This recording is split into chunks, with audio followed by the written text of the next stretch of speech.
Welcome to the worst with Chad Austin. As you can see, we're in a new studio. I think this is the fourth studio change for this podcast. It was the high rise on Wilshire. It was upstairs at Third Wheel Comedy. It was downstairs on the stage, and now Third Wheel has moved. Third Wheel's making so much money off of me. So much money off of me that they now have a space just for podcasts, and they can make the comedy club just a comedy club. And you know what? Fucking bravo, guys. You took an idea and you rolled with it, and now you're successful, and I'm happy for you. And now I'm in a studio with a couch, and I can sit like this, and I can be a fucking fancy lad. Dude, we're chilling today. Okay, so, everything in LA is kind of feels like it's going to shit right now. You just see a lot of shit happening all the time. And, bum randomly stabs a lady, and another one gets fucking hit in the face. An Olympic athlete got hit in the face by a bum in downtown. Bum stabbed a dude in Chinatown like 10 times. And then last night I was leaving work, and I'm walking to my car, and right behind the alley of my work, there is somebody's house. And in the driveway was a white car, and there's always like cars around there. I wasn't really thinking anything of it, but as I'm walking towards the car, there was a kid walking away really fast. And then I turn the corner of around the car, and another kid pops out of the car and like the biggest eyes ever, and he goes, "Hey dog, is this your car?" I was like, "No, dude." And he goes, "Oh, if it is, I'm sorry. Are you sure it's not your car?" I was like, "Yeah, dude, I'm pretty fucking sure that's not my car." So basically, he was in the car stealing shit, thought that I got there to catch him, got scared because he was probably like 19. It was just sitting in this driveway. I was like, "Well, yeah, people park cars in driveways." He's all, "So I thought I would just check it out." I was like, "Dude, I don't give a fuck. It's not mine." And I walked away because that's the type of Samaritan I am. I'm not going to fight two teenagers over some random person's car I don't know. If you leave your car unlocked in Hollywood, you fucking deserve it. You deserve everything that's coming to you. Whether it's all of your personal belongings that get stolen or the actual car itself, you're a moron. It's just that's life, baby. That is life in the big city. And you know what? I'm feeling very big city right now sitting on this couch. I came in here in a weird mood because I was like, I can't find this place. Turned out I was on the wrong street. But I walked in, I was like, oh, well, that looks comfortable. And then once I found the position that I wanted to sit in, I was like, I'm living free. It's easy peasy, dude. Oh shit. Let's get into a few things, yeah? Okay. First thing is I guess it was kind of last week. Like we're like a week and a half out from the last episode, and I should have released one on Monday, and I apologize. But you know what? Life happens. And one of those things that happened was my fucking birthday on Friday. And I tried to plan a show. I had guests, and I'm going to say it because he is my gay best friend, and I think he would want everybody to know that the only reason he canceled on me to do my birthday show was because he has some kind of sore on his asshole and needed to go to the emergency room. David, if you didn't want me to put you on blast, I'm sorry, but you did kind of fuck me over. It's fine though. I couldn't even convince my wife to come on to the birthday podcast. No, that's not true. She hasn't been feeling good. She would have done it. She's a trooper. feel like I need a cigar. That would be tight. Just sit on a couch, smoke a cigar, and talk shit. But you know, I have my electronic cigar. Okay, so like last episode I did, I talked about how bad Jurassic World was, right? The new one. But there was one thing that I forgot to mention, like that might have been the dumbest and silliest thing about this. And if you've seen the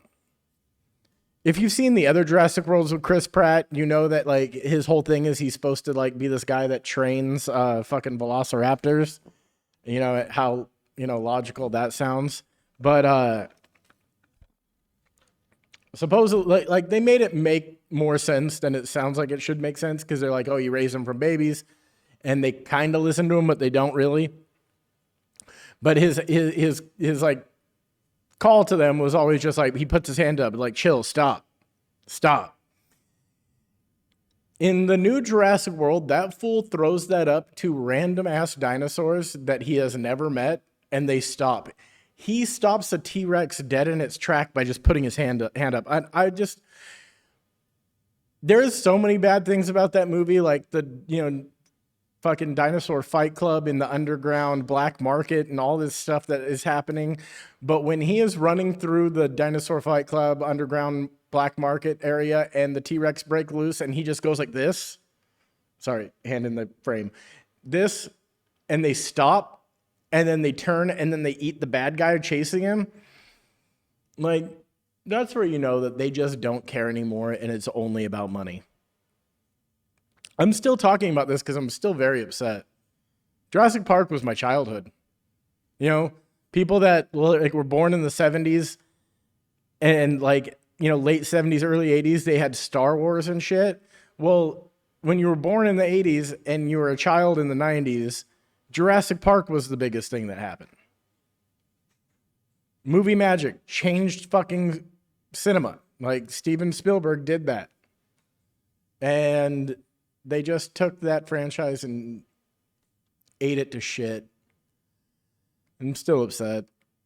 All right. Well, that was enough of that. All right. So Ricky Martin is facing 50 years in prison for incest and abuse. His nephew came out saying that he's being diddled by Ricky and slapped around and whatnot. And well, of course, Ricky Martin is denying these allegations, but all I've been thinking about since then is ways to turn La Vida Loca into a song about boy fucking, which it might already be a song about, since, you know, that's what he's into. It's like, upside, inside, my nephew, I'm living La Vida Loca. You know, things like that. It's upside, inside, out, I'm living La Vida Loca. I put my dick in my nephew, I'm living La Vida Loca. Living La Vida Loca. Yeah, that kind of shit. Woo, feeling goofy today, dude. But yeah, I mean, there's really not much to say about that. Like, one person says he's doing it, the other person's denying it. It's a classic Hollywood story.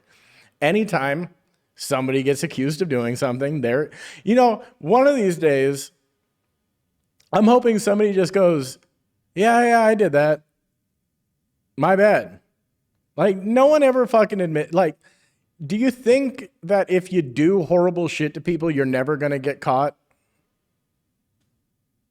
I mean, what they say, like the something, it's like the other foot has to drop at some point. I think that's the saying.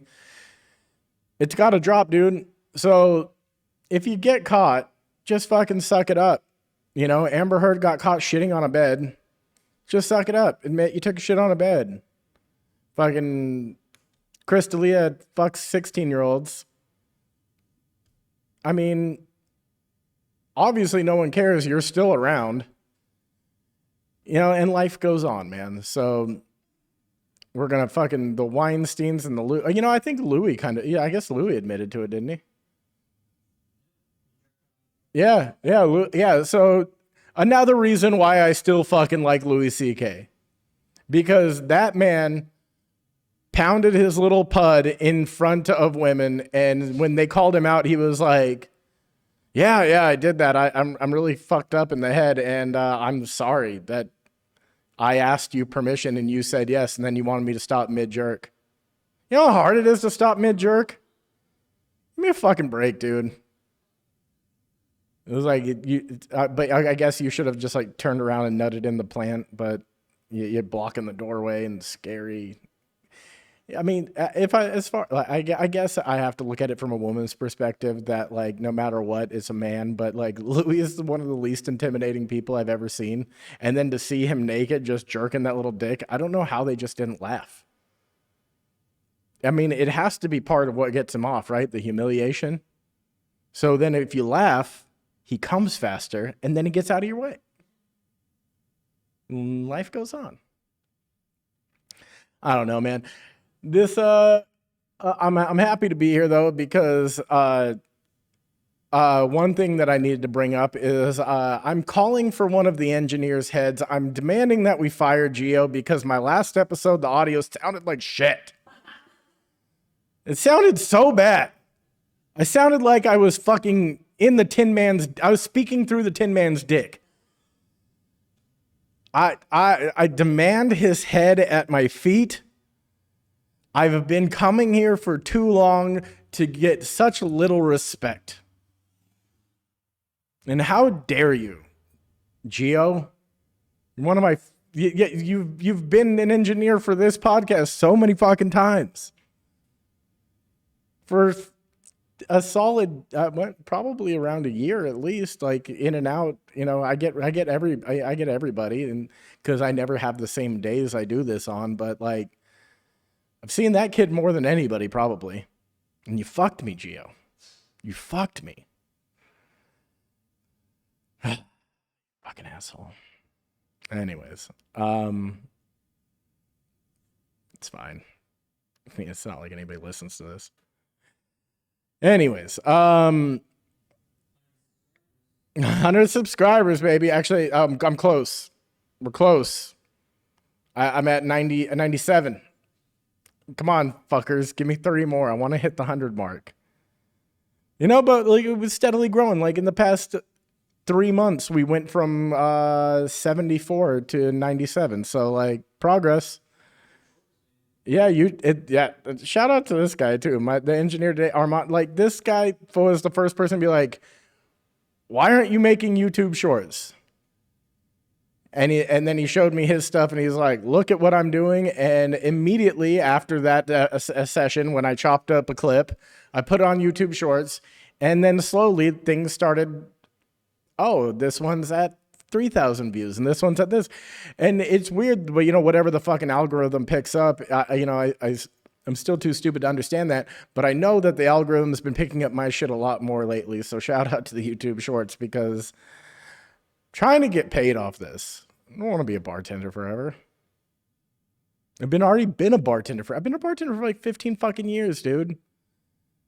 You know, yeah, like I mean, at least my body's not giving out on me. You know how many people I know where they just fucking turn to fucking jello after this long? Your shoulders and arms and back can only take so much. My neck, my back.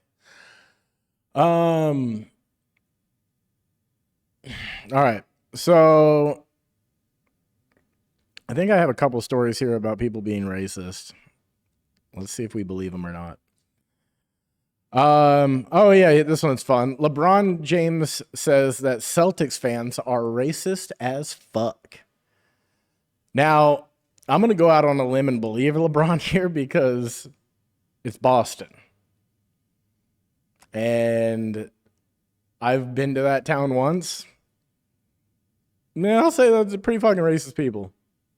There's just like this old school, and I'm not, in no way am I making excuses for any of these people, but there's that Southie energy of like old school Irish fucking Mick drunk Blue Lives Matter type vibe area. Like, yeah, you're not gonna find, and but like there's this thing. It's just like I don't know if they're super racist because they're also like that's one of those towns that's like a diehard sports town. So they fucking worship the guys on their teams as long as they're doing well. If you're not doing well, I'm sure they call you every name under the sun. But as long as you're doing well, they worship the guys on their teams in baseball and basketball, and I would say hockey, but no one's black in hockey. And yeah. So like, I think it's more so like if you're black and not from Boston, they're racist. And there you go. So I guess they're racist. I guess that makes sense. So yeah, LeBron, you're right. They don't like you. They don't, and it's multiple reasons. It's not just because you're black. It's because you're black and you're better at basketball than everybody on their team, and that's why Boston doesn't like you. I got buddies from Boston in the LA comedy scene. Please tell me if I'm right. Looking at you, Plouffe. And then on top of that, there was another story. I don't have the article, anything. I just remember seeing it, that they were casting Jersey Shore 2.0 and they had to stop, and they're going to like redo and recast because they found out that like 3 or 4 of the people they casted are like openly racist. And I mean, you kind of have to expect that. These are Guidos from New Jersey. Like the heavy Italians and then the heavy Irish and the New Yorks and the Bostons and everything, it feels like it's almost a given that they're going to be at least a little racist. I meant to do this, not this.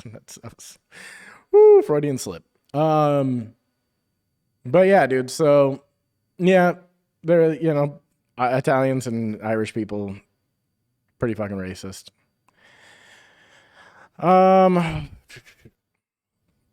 Oh, fuck. I have a third racism story.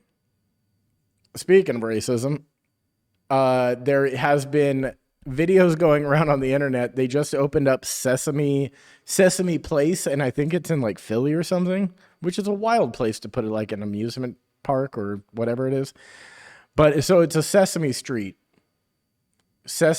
amusement park. And they're saying that all the characters are racist because they don't stop and say hi to like little black children. And it's the funniest part is reading all the comments underneath the post, because everyone's like, fuck you, Elmo, and fuck you, Rosita. And it's just like, yo, that there's like actual people inside those costumes, right? Like it's the white guy or the white woman in the costume that's getting paid $9 an hour to sweat their dicks and pussies off. They're the racist ones, not Elmo and Rosita. I mean, that makes more sense to me. Find out who is inside the costume and find out how they got a job and why, they won't high five your child. Don't blame Elmo. Elmo loved all kids. Haven't you seen the documentary about the guy that created or does the voice of Elmo? He loves kids a lot. Touches them, is what I'm saying. Any one of them. I think, I don't know if those are like substantiated allegations, but there was heavy allegations on that.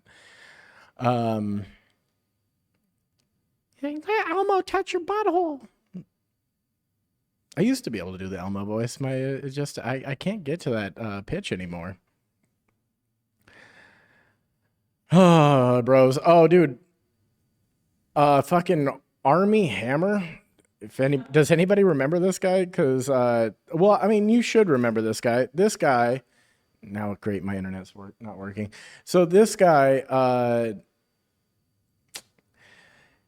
he was in a really, honestly, one of my favorite movies of the 2010s, just because of like how it was written with the dialogue and all that stuff. But The Social Network, by thank you, Aaron Sorkin. He's known for writing people that talk really fast and have witty banter and everything. But in certain circumstances, it works really well. Like The West Wing, you expect the president and like all of his lackeys to be walking down the halls like, hey, what do we got here? Blah, blah, blah, blah.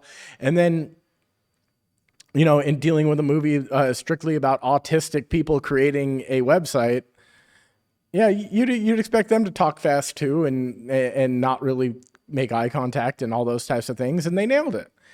And Army Hammer plays the Winklevoss twins, two Aryan-looking motherfuckers that end up just being, one guy that they have doubling up. And then his movie career kind of just goes wherever. I know he does a few more movies, but like nothing like super substantial. And then he gets his biggest news story ever when he gets when he gets accused of being a cannibal. And I think we covered this on here when that happened. But I guess he was texting dirty with some girl talking about how he'd like eat her toes off her body and cut a piece off her ass cheek and eat her pussy with Tabasco. I don't know what he was saying. It was a long time ago. But basically, he was insinuating that he was going to cut pieces of her body off and save it for later and eat it. And then everyone's like, oh, he's a cannibal. And it's just like, no, dude, he's a freak. He's a super freak, but I don't know if he's a cannibal. Like, and if he is, like, he's not talking about killing these people first. If he got consent to cut a little sliver off, is it that bad? I don't know. Would you try human? I think I mean, if presented in the right way, I'd give it a shot. Yeah, there was a news story about this guy that like had to get his foot amputated and he saved it and he made tacos and invited all of his friends over. And like he didn't like it wasn't like he sprung it on him. He told them, he's like, yo, we're gonna cook my foot if you guys want to try and eat it. And they did. Like he saved it in the freezer for this special date and they busted open, the good stuff, some, Miller High Life or whatever you drink when you eat human feet. And then he sliced up the meat and like made like a, like chicken tinga tacos, but it was, kind of the vibe, but not really. I mean, I imagine it's more of like a pork vibe, white meat, fatty in certain parts, mostly lean, unless you're talking about me, then it's mostly fatty. I don't see anything bad with it. Anyways, enough about him being a cannibal. Army Hammer is now living in the Cayman Islands selling timeshares. And I find this to be, I think it's great, to be honest. Fucking live your best life, dude. If that's what you want to do, like you're over the Hollywood hustle and bustle and you decided that, hey, if I'm going to have a regular job anyways, I might as well go do it on a fucking island. And he's a handsome dude. He's probably really charming. So I bet he sells the fuck out of some timeshares. Imagine sitting down at a desk and you're like, I'm thinking about, coming down to the Cayman Islands once one quarter every year. I don't know how fucking timeshares work. I don't know. Maybe you do it once a year, or is it maybe like once every other year? But either way, it's you share a fucking condo with like 30 other people. So by the time you get to the bed, it's drenched in semen and everything's a mess and everything's out of place. And no, I'm sure they have maids, but there there's definitely cum everywhere.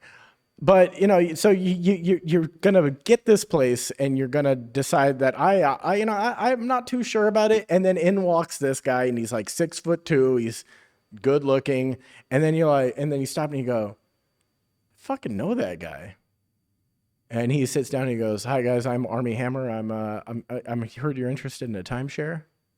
Well, let me just tell you about the Grand Cayman timeshares. And then he starts telling you about all the amenities and he tells you all these great things. And then he throws you a little wink. He just he's like, and then we got a California king size bed. And then you're just like, damn, dude, I'm crushing on this guy. And then you invite him back to your place for a threesome once you sign the papers. And, he declines respectfully. But, he definitely insinuated that he would have been into it until you signed the papers. Once he got you to sign the papers, that was it for him. He clocked out for the day, and his life went on to probably go have a pina colada at the bar while trying to find a woman that'll let him suck on her toes. Maybe take a little nibble. Well, just a little nibble, just a little guy. Let me see what it tastes like. I want to taste the meat. I wonder if he prefers white meat or dark meat. Oh, guys. I fucking don't know anymore. Is there anything going on in my life that I need to talk about? Nah, man. Everything just kind of sucks and is the same right now. I'm going to think of 1,000 other things that I want to talk about right when I leave here, so I'm stalling at the moment. Oh, I have a question. Is Joey Chestnut gay? Joey Chestnut's the guy that's famous for, like, being the best hot dog eater in the world. And do you think that, like, do you think he can just throw him back with the best of them? Does it work if it's attached to a body, or does he need one that he can just like grab and like throw in his mouth? If he is gay, he's probably really good at housing cocks. Like, I imagine, like, have you ever seen the man eat a hot dog? I'm mad. Like, if you want to talk about the sloppiest of toppiest, I feel like you could get the best blowjob of your life from Joey Chestnut. I think that he would be the dick sucker supreme.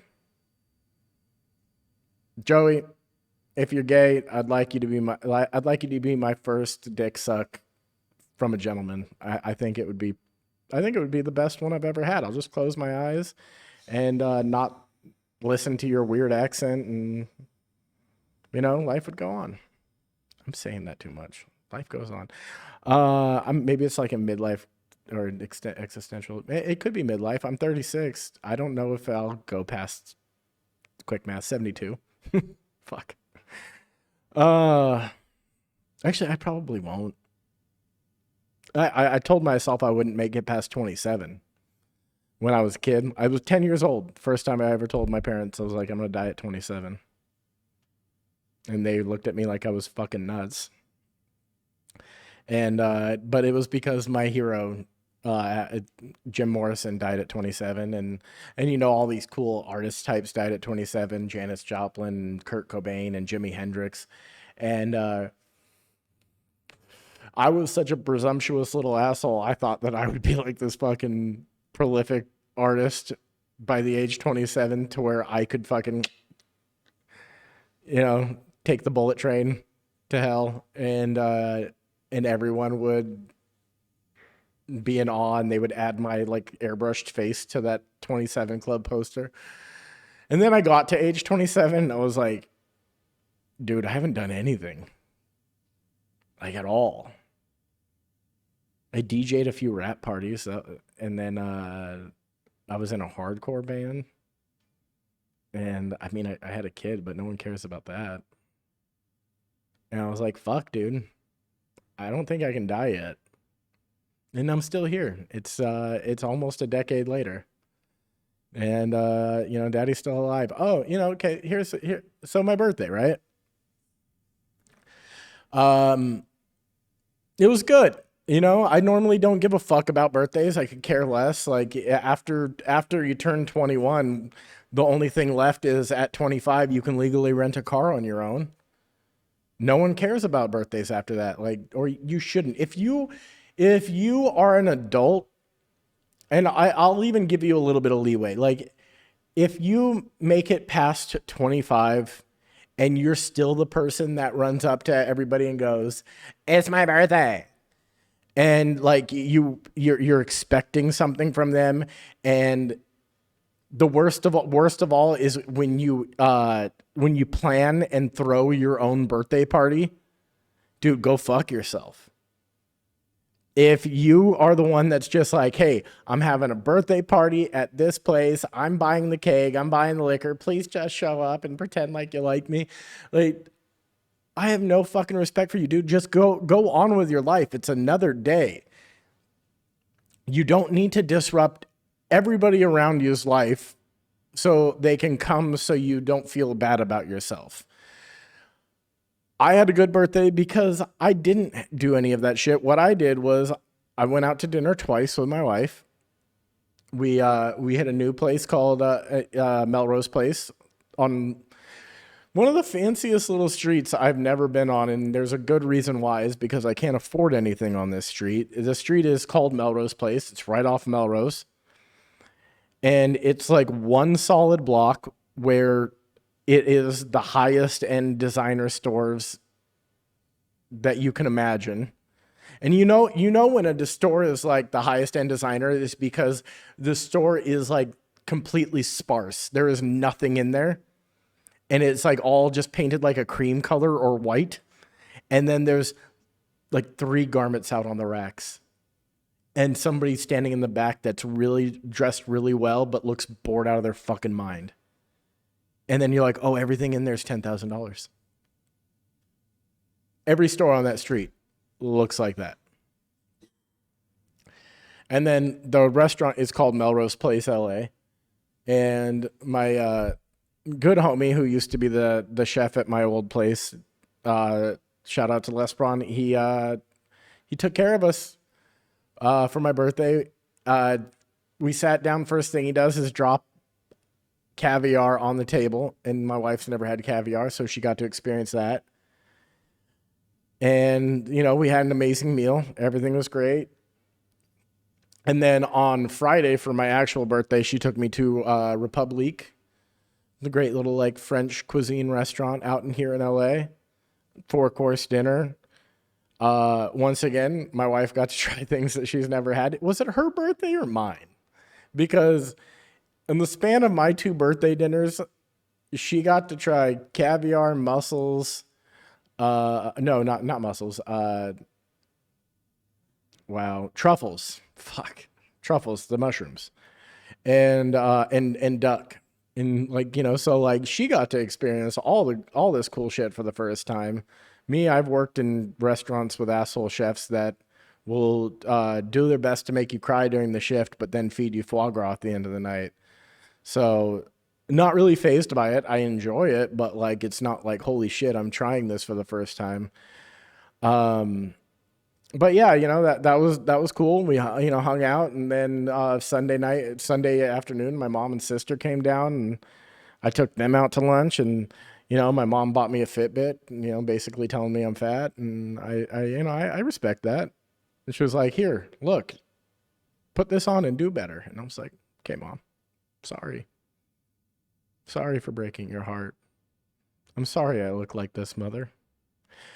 No, I had mentioned that like I want to keep track of my shit now that I've been working on it. So, she did the homie shit. She got me what I asked for.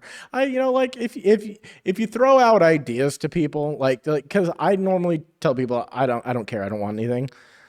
But if people constantly like, "What do you want for your birthday?" and then you throw out ideas, just buy the thing that they said, It makes it easier on everybody. The person gets what they want.